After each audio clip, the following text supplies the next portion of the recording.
Araling Panlipunan 6, Quarter 2, Code EP6 KDP-2F-G-7. Pamamahala ng mga Haponis sa Pilipinas. Hello kids, it's me, Teacher Katy. Welcome back to our class. Kung hindi pa kayo nakapag-like, share, and subscribe, please do it now. And don't forget to hit the notification bell button for more updates and videos. Thank you! Bago natin umpisahan ang ating talakayan, magkakaroon muna tayo ng isang pre-test. Panuto, isulat ang masayang mukha kung ang pahayag ay totoo. Malungkot naman na mukha kung hindi. Una, pinamunuan ni General Masaharu Huma ng Haponis ang pagbagsak ng Bataan at Corregidor. Ano ang sagutin niyo mga bata? Magaling. Ang tamang sagot ay masayang mukha. Pangalawa, nagtatag ang Haponis ng Philippine Executive Commission o tinatawag na Central Administrative Organization. Ano ang sagutin niyo mga bata? Magaling. Ang tamang sagot ay masayang mukha. Pangatlo, ang Kalibapi ang nagtalaga ng kasapi ng National Assembly. Ano ang sagutin niyo mga bata? Magaling. Ang tamang sagot ay masayang mukha. Pang-apat, ang Kalibapi ang naghirang kay Pangulong Jose P. Laurel. Ano ang sagutin niyo mga bata? Magaling. Ang tamang sagot ay malungkot na mukha. Panglima, ang Preparatory Commission for Philippine Independence ang nagbalangkas ng Saligang Batas 1943 o 1943. Ano ang sagutin niyo mga bata? Magaling. Ang tamang sagot ay masayang mukha. Ngayon naman ay tatalakayin natin ang pamamahala ng mga Haponis sa Pilipinas. Pag-uusapan naman natin ang balangkas ng pamamahala ng Haponis sa Pilipinas. Ang mga Haponis ay nagtatag ng Philippine Executive Commission or kalaunan ay tinatawag na Central Administrative Organization. Ito ang nagtatag sa Kalibapi. Ang Kalibapi naman ang nagtalaga sa mga kasapi ng Asambleya or National Assembly. Ang National Assembly ay ang naghirang kay Pangulong Jose P. Laurel. Ang Kalibapi naman ay ang nagtatag sa Preparatory Commission for Philippine Independence. At ito namang Preparatory Commission for Philippine Independence ang nagbalangkas ng Saligang Batas ng 1943. Ito namang Saligang Batas ng 1943 ay ang nagtatag sa Ikalawang Republika ng Pilipinas, na ang Ikalawang Republika ng Pilipinas ay pinamunuan ni Pangulong Jose P. Laurel. Bago tumulak patungong Corregidor, itinagubili ni Pangulong Manuel L. Quezon kina Jose P. Laurel at George B. Vargas ang pangangalaga sa pamahalaan at sa mga Filipino. Binilinan sila ni Quezon na gawin ang makakaya upang proteksyonan ang mga Filipino nang hindi nanunumpa ng katapatan sa mga Haponis. Maraming Pilipino ang nakaranas ng pagmamalupit sa kamay ng mga Haponis. Isang halimbawa nito ay si punong Mahistrado Jose Abad Santos na pinarusahan ng kamatayan dahil sa pagtanggi nitong magkipagtulungan sa mga Haponis. Hati ang naging pagtanggap ng mga Filipino sa pamamahala ng mga Haponis sa Pilipinas. May patuloy na nakipaglaban para sa kalayaan ng Pilipinas. Mayroon ding nakipagtulungan sa mga Haponis upang mailigtas ang kanilang sarili at patuloy magtamasa ng kaginhawaan. Ang huli ay naitala sa kasaysayan bilang mga kolaborador. Dumako naman tayo sa reorganisasyon ng pamahalaan. Isang araw matapos ang okupasyon ng mga puwersang Haponis sa Maynila, kaagad na nagpalabas si General Masaharu Huma ng proklamasyon upang ipagbigay alam ang pagwawakas ng pananakop ng mga Amerikano sa Pilipinas at ang kanilang hangaring pagpapalaya sa mga Pilipino. Ipinarating din sa proklamasyon ang layunin ng Japan na agapayan ang Pilipinas sa pagkamit nito ng Pilipinas para sa mga Pilipino bilang kasapi ng Greater East Asia Co-Prosperity Sphere. Noong Enero 23, 1942, naglabas si Huma ng kautusan na nagtalaga kay Vargas bilang chairman ng Philippine Executive Commission or PEC. Ang PEC ay itinatag bilang pansamantalang katiwalang pamahalaan ng Japanese Military Administration sa Maynila at nang lumaon ay sa buong Pilipinas. Itinatag ito noong Enero 26, 1942. Kalaunan ay tinawag ang PEC bilang Central Administration Organization or CAO. Binuo ng CAO ng 6 na Executive Department o kagawaran: Interior, Finance, Justice, Agriculture and Commerce, Education, Health and Public Welfare, at Public Works and Communications. Itinatag ang naturang mga kagawaran sa bisa ng Executive Order No. 1 ni Vargas noong Enero 30, 1942. Ang bawat kagawaran ay pinamunuan ng isang Filipinong commissioner na nasa ilalim ng kapangyarihan ng Chairman of the Executive Commission. Ang mga hinirang nakalihim ay mula sa rekomendasyon ni Vargas na inaprubahan ng Commander-in-Chief ng Imperyo ng Japan. Mayroon din ang bawat kagawaran ng tagapayo at mga katulong na tagapayong Haponis. Noong Enero 29, 1942, itinatag ang Council of State bilang lupong tagapayo ng CAO. Ang lahat ng batas at kautusan na ipinalabas ng PEC ay ipinatupad ng may pagsang-ayon ng mga Haponis. Pag-uusapan naman natin ang Kalibapi. Hinangad ng mga Haponis na makuha ang loob ng mga Filipino at mabura ang impluwensyang Amerikano sa Pilipinas. Isang hakbang na isinagawa ng mga ito ay ang pagbuwag at pagbawal sa mga partidong politikal sa Pilipinas. Noong Disyembre 4, 1942, nagpalabas si Vargas ng Executive Order No. 109 na nagtadhana sa pagtatag ng kapisanan sa paglilingkod ng bagong Pilipinas o tinatawag na Kalibapi. Ang Kalibapi ay isang samahang pansibiko na kinasangkapan ng mga Haponis upang ganap na mapasailalim ang Pilipinas. Layunin nitong mapasakamay ng pamahalaang Haponis ang simpatiya at pakikiisa ng mga Filipino. Ginamit nito ang slogan na Pilipinas para sa mga Filipino. Pinamunuan ang naturang samahan ni na Benigno S. Aquino Sr. bilang Director General, Pio Duran bilang Secretary General, at Benigno Ramos bilang kasapi ng Executive Committee. Nagtupad ang Kalibapi ng gawaing kultural at pansosyo-sibiko. Isinulong nito ang paggamit ng Tagalog bilang bahagi ng layuning pagpapalaganap ng nasyonalismo at pagpapaigting ng pambansang pagkakakilanlan. Naglunsad din ito ng mga pambansang programa kaugnay sa edukasyon, kalusugan at kagalingang pampubliko. Nagsagawa rin ito ng mga proyektong kultural tulad ng mga pagtatanghal, paligsahan, pagtatakda ng araw ukol sa kabayanihan, at mga palakasan bilang paraan sa pagkuha ng loob ng mga Filipino. Nireorganisa ang Kalibapi bilang partidong politikal noong Mayo 1, 1944 sa bisa ng Ordinance No. 17 or 17.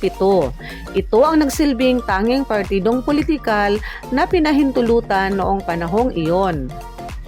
Dumako naman tayo sa Preparatory Commission for Philippine Independence upang hikayatin ang mga Filipino na makiisa sa adhikain ng Japan para sa Greater East Asia Co-Prosperity Sphere. Ipinangako ng mga Haponis na ipagkaloob sa Pilipinas ang kalayaan sa lalong madaling panahon. Isinakatuparan ang unang hakbang para sa pangakong ito nang itatag ang Kalibapi, ang Preparatory Commission for Philippine Independence or PCPI noong Hunyo 20, 1942. Hinirang na pangulo nito si Jose P. Laurel. Sina Benigno S. Aquino Sr. at Ramon Abansenia naman ang hinirang bilang mga pangalawang pangulo ng PCPI. Tungkulin ng PCPI na magbalangkas ng bagong saligang batas para itatag na ang Republika ng Pilipinas. Pag-uusapan naman natin ang saligang batas ng 1943 or 1943. Pinagbatayan ng PCPI ang saligang batas ng pamahalaang Commonwealth sa pagbalangkas ng saligang batas para sa ikalawang Republika ng Pilipinas. Binuo ito ng panimula at 12 artikulo. Isinulat ito sa English at Tagalog. May 27 pahina ang saligang batas sa Tagalog at 22 pahina naman sa English. Nilagdaan ng 20 kasapi ng PCPI ang saligang batas ng 1942 at pinagtibay ng mga Hapones noong Setyembre 7, 1943. Itinatag sa saligang batas ng 1943 ang Republika ng Pilipinas na may 3 sangay ng pamahalaan. Una, tagapagtupad, pangalawa, tagapagbatas, at pangatlo, tagapanghukuman. Ang kapangyarihang tagapagtupad ay itinalaga sa Pangulo ng Pilipinas. Higit ang kapangyarihang ipinagkaloob ng saligang batas sa Pangulo kaysa sa ibang sangay ng pamahalaan. Ito ay sa paniniwalang ito ang kinakailangan para tuwirang pag-aksyon ng pamahalaan sa harap ng mga hamon ng panahong iyon. Walang probisyon ang saligang batas para sa posisyon ng pangalawang pangulo. Samantala, ang mga executive department sa ilalim ng PEC ay nagpatuloy bilang mga ministry sa ilalim ng Republika. Sa sangay tagapagbatas, itinadhana sa saligang batas ang pagkakaroon ng isang unicameral na National Assembly. Ang sangay panghukuman naman ay binuo ng Supreme Court at ng inferior courts na maaaring itinadhana sa batas. May katangiang transitoryo ang Republika na itinadhana sa saligang batas. Iira lamang ang naturang Republika sa panahon ng digmaan. Itinadhana rin sa saligang batas na 1 taon matapos ang digmaan ay buuin ang isang constitutional convention na babalangkas sa panibagong konstitusyon na pagtitibayin ng mga mamamayan sa isang plebisito. May provision din ang naturang saligang batas sa karapatan ng mga Filipino. Idineklara rin dito ang Tagalog bilang pambansang wika ng Pilipinas. Pagkatapos natin talakayin ang ating aralin ngayon, dumako naman tayo sa isang pagsasanay. Sa unang pagsasanay, isulat ang salita ng tamang sagot sa patlang. Una, itinatag ng Philippine Executive Commission or PEC ang patlang. Ano ang sagutin niyo mga bata? Magaling! Ang tamang sagot ay kalibapi. Pangalawa, patlang ang tawag sa mga Pilipinong nakipagtulungan sa mga Hapones. Ano ang sagot ninyo mga bata? Magaling. Ang tamang sagot ay kolaborador. Pangatlo, noong patlang ay nagpalabas si Huma ng kautusan na nagtalaga kay Vargas bilang chairman ng PEC. Ano ang sagot ninyo mga bata? Magaling. Ang tamang sagot ay Enero 23, 1942. Pang-apat, ang Central Administrative Organization o CAO ay may 6 na patlang o kagawaran. Ano ang sagot ninyo mga bata? Magaling. Ang tamang sagot ay Executive Department. Panglima, layunin ng mga Hapones na patlang, kaya ginamit nila ang slogan na Pilipinas para sa Filipino. Ano ang sagot ninyo mga bata? Magaling. Ang tamang sagot ay makuha ang loob ng Filipino. Dumako naman tayo sa pangalawang pagsasanay. Panuto, hanapin sa hanay B ang sagot sa hanay A. Una, number 1. Executive Order number 109. Ano ang sagot ninyo mga bata? Magaling. Ang tamang sagot ay letter B, pagtatag ng Kalibapi. Pangalawa, Setyembre 7, 1943. Ano ang sagot ninyo mga bata? Magaling. Ang tamang sagot ay napagtibay ang saligang batas 1943. Pangatlo, Pangulo. Ano ang sagot ninyo mga bata? Magaling. Ang tamang sagot ay letter D, nagpapatupad ng batas. Pang-apat, George B. Vargas. Ano ang sagot ninyo mga bata? Magaling. Ang tamang sagot ay letter A, Chairman ng Executive Commission. Panglima, Mayo 1, 1944. Ano ang sagot ninyo mga bata? Magaling. Ang sagot ay letter E, ni-reorganisa ang Kalibapi bilang partidong politikal. Dumako naman tayo sa ating pangatlong pagsasanay. Panoto, piliin ang titik ng tamang sagot. Una, ang kapangyarihan ng tagapagtupad ay itinalaga lamang sa patlang. Letter A, Pangulo ng Bansa. Letter B, Pangalawang Pangulo ng Bansa. Letter C, Chairman ng organisasyon. Letter D, Hukuman. Ano ang sagot ninyo mga bata? Magaling. Ang tamang sagot ay letter A, Pangulo ng Bansa. Dumako naman tayo sa ating pangalawang tanong. Sila ang mga ministry ng Republika sa ilalim ng PEC. Letter A, mga sangay ng pamahalaan. Letter B, mga kasapi ng Kalibapi. Letter C, mga executive department.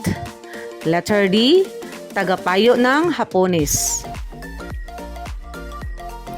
Ano ang sagot ninyo mga bata? Magaling. Ang tamang sagot ay mga executive department. Pangatlong tanong. Upang hikayatin ang mga Filipino na makiisa sa adhikain ng Japan, ipinangako ng Hapones sa Pilipino na patlang. Letter A, ipagkaloob ang kalayaan sa loob ng 1 taon. Letter B, ipagkaloob ang kalayaan pagkatapos ng digmaan.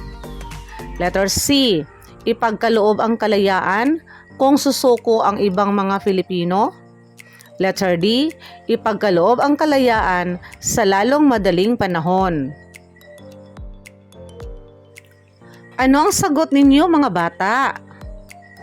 Magaling. Ang tamang sagot ay letter D, ipagkaloob ang kalayaan sa lalong madaling panahon. Pang-apat na tanong, ano ang kahulugan ng Kalibapi? Letter A, kapisanan sa paglilingkod ng bagong Pilipino. Letter B, kapisanan sa paglilingkod ng bagong Pilipinas. Letter C, kapisanan ng paglilingkod sa bagong Pilipinas. Letter D, kapisanan ng paglilingkod sa bagong Pilipino. Ano ang sagot ninyo mga bata? Magaling. Ang tamang sagot ay kapisanan sa paglilingkod ng bagong Pilipinas. Letter B. Panglimang tanong. Bakit nagpalabas si General Huma ng proklamasyon matapos ang 1 araw na okupasyon ng Hapones sa Maynila? Letter A, upang ipagbigay alam ang pagwawakas ng pananakop ng Amerikano sa Pilipinas. Letter B, upang ipagbigay alam sa mga Pilipino ang pagwawakas ng digmaan. Letter C. Upang ipagbigay alam sa mga Filipino ang pamahalaang Hapones. Letter D. Upang ipagbigay alam sa mga Amerikano na natalo na sila. Ano ang sagot ninyo mga bata? Magaling! Ang tamang sagot ay letter A. Upang ipagbigay alam ang pagwawakas ng pananakop ng mga Amerikano sa Pilipinas. Mga bata, nasagutan ba ninyo ang ating 15 tanong? Kung ganon, ikaw ay magaling. Kung ang inyong score ay 10 to 15, ikaw ay very good. Kung ang inyong score ay 10 pababa, ikaw ay good. Congratulations! Tandaan, hati ang mga Filipino na nakikiisa sa adhikain ng mga Hapones.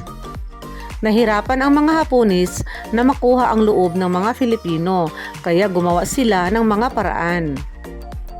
Hindi lahat ng mga Pilipino ang nakikiisa sa mga Hapones. Patuloy pa rin ang iba sa pagkikipaglaban para sa kalayaan. Maraming mga pangako ang Hapones na ipinahayag sa mga Filipino para makuha ang kanilang loob. Mga bata, sana may natutunan kayo sa ating aralin ngayon. Salamat sa inyong pakikinig at sa inyong panonood. Hanggang sa uulitin, ako ay si Teacher Cathy. Hanggang sa muli, bye-bye!